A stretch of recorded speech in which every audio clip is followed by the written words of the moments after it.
Calaroga Shark Media. Hello, I'm Johnny Mac with 5 good news stories. Nice job out of Thor Peterson. He's a Danish traveler who has finished a trip around the world. He spent nearly 10 years visiting every country in the world, and he did it without flying. In 2013, Thor read an article about somebody who had visited all the countries of the world, and Thor realized he could do the same thing, but without flying. His rules: no flying, no visiting home, and spending at least 24 hours in every country. He hoped that he could live on about $20 a day and finish his trip in about 4 years. First part of the trip was pretty easy, although he had to quit his job and leave his parents and girlfriend behind. He traveled across Europe and North America. In those places, his biggest challenge was not spending too much money. Then it got harder. There's oceans and stuff. He had to take boats. Sometimes it was hard to find a boat. Sometimes he was on a boat for days. He traveled by taxi, bus, train, even walked. He traveled in cargo containers and in the backs of trucks with 50 other people. Wow. Sometimes he paid for a place to stay. Sometimes people invited him into their homes. Other times he slept outside. He was once held at gunpoint and thought he might be killed. He also got malaria, but he's optimistic. He said, "You might have to try 1,000 closed doors, but there's always an open door somewhere. Never, ever give up." His girlfriend, special woman, she visited him several times. On one trip, he asked her to marry him, but because of the pandemic, he got stuck in Hong Kong for 2 years. Wow, they got married online, and his wife was able to join him for part of the time. He says he's looking forward to some quiet time to think about his trip. A 10-year-old was inspired by one man's kindness crusade and vowed to complete 10 acts of kindness to celebrate his 10th birthday. Max was at grandma's watching TV. Max said, "We were watching the news. It was on in the background. I saw Brian's story." "What's Brian's story?" It was a story about a Bay Area person named Brian whose mission was to complete 30 acts of kindness to celebrate his 30th birthday. And Max said, "I thought it was so cool and I wanted to do it too." Since Max was about to be 10, he didn't go with 30. He went with 10. It makes sense. His first act: he made hundreds of ham and cheese sandwiches to be delivered to a San Francisco homeless shelter. And who helped Max?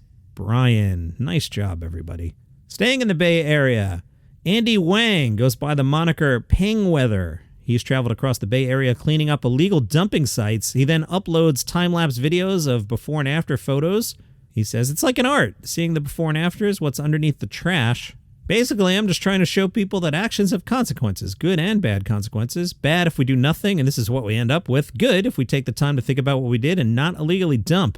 He says, "I prefer doing it by myself. It just gives me time to be by myself. As I pick up the trash, I think about life. I think for me, it's a time to decompress. I've seen people post what they've been doing for their neighborhoods, and it just feels really nice to know that I've inspired people."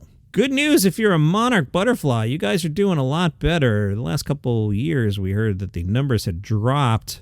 In the winter of 2020, researchers counted less than 2,000 Monarch butterflies. Over the past 2 years, the numbers have grown to nearly 300,000. That said, it's still about 90% below the historic norms seen in the 1980s when there were an estimated 1 to 15 million monarch butterflies.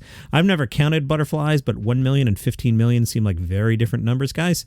Back then, they would cluster on trees in numbers so great that their combined weight would sometimes break tree branches.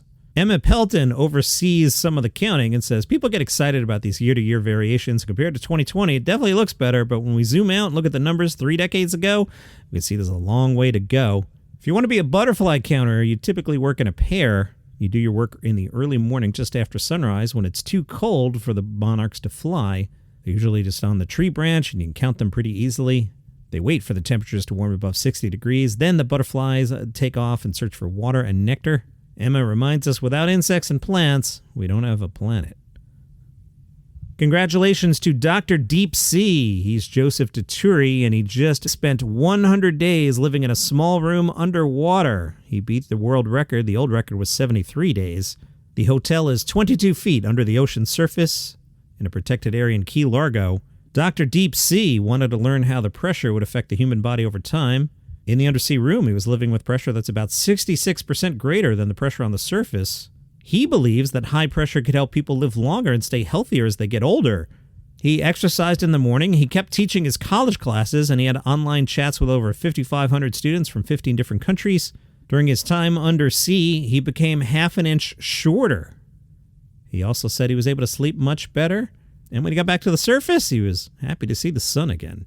That's your 5 good news stories for today. If you enjoy the program, tell a friend about it. They might enjoy it too. You have a great day.